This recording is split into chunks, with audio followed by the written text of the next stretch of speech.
comes to it, I want you to kill me. That's an order. Welcome to Film Fanatics. Presented by St. George News, I'm local celebrity Sheldon Demke, filling in for Bruce Bennett. And I'm Adam Mast with Cinemast.net.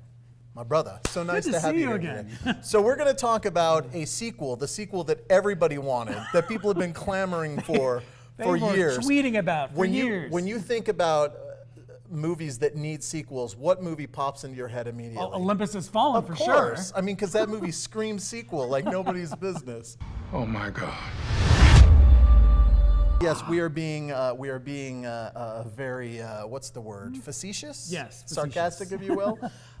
So we're reviewing London Has Fallen. Exactly. The sequel to Olympus Has Fallen. All right, so let's set it up. In London Has Fallen, Mike Banning, played once again by Gerard Butler, is back as the head of Secret Service, and this time the father-to-be accompanies President Benjamin Asher, played by a returning Aaron Eckhart, to London following the untimely death of the Prime Minister. Shortly after their arrival, a brutal ambush in the hands of a mysterious enemy, it has to be there, otherwise we wouldn't have a movie, right? Of course. Finds Banning protecting a courageous Asher, much like he did in the first picture, only here it's on foreign soil. Has decimated the British capital. 5 of the world's leaders are now dead.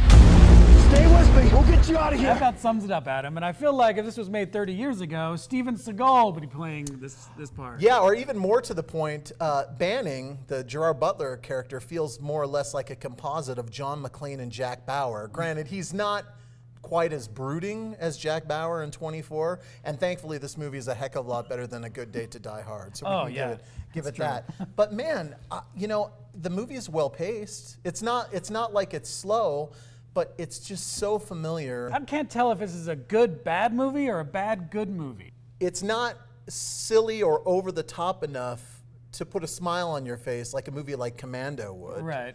But it's not serious enough or patriotic enough for you to look at it like something like Air Force One, for instance. Yeah. So it's like in no man's land. It's kind of like in the middle somewhere. But I did do a lot of smiling, Adam. There was a lot of chuckling and a lot of smiling. Man, there's such cheesy stuff in this movie. I mean, it's covered with cheese. It's painful watching amazing actors like Angela Bassett and Morgan Freeman doing his Morgan Freeman thing again. There's a lot of flag waving going on in this movie. It's which all is about safe to America. say. It's America all the way. America. You know what's interesting? Have you researched the filmmaker?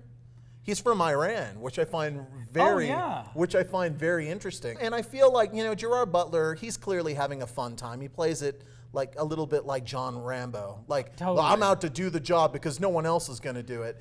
But I felt bad for Aaron Eckhart because even though the first film was not Shakespearean by any stretch of the imagination, I did feel like he was given more to do in that movie. In this film, he literally is just there for Gerard Butler to protect. I just felt even though there's a lot going on, there's no real sense of urgency or tension in this movie. I mean, there's a motorcycle chase and you're like, what does this all mean? Summing up.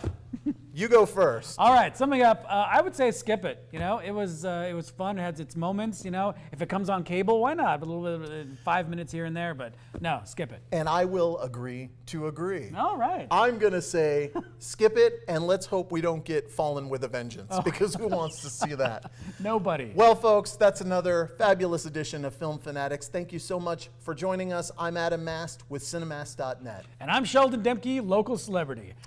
And we're Film Fanatics. Are you? Yeah, man. London Has Fallen. Craziness. People behind me were just like freaking out. I was giggling. I really was laughing. I mean, Angela Bassett, she deserves so much better. She has a moment. And then Jackie Earle Haley's in it too. I know, it's so bizarre. I feel like they filmed all their stuff in like an hour in some room. Ugh. That was terrible. Boring.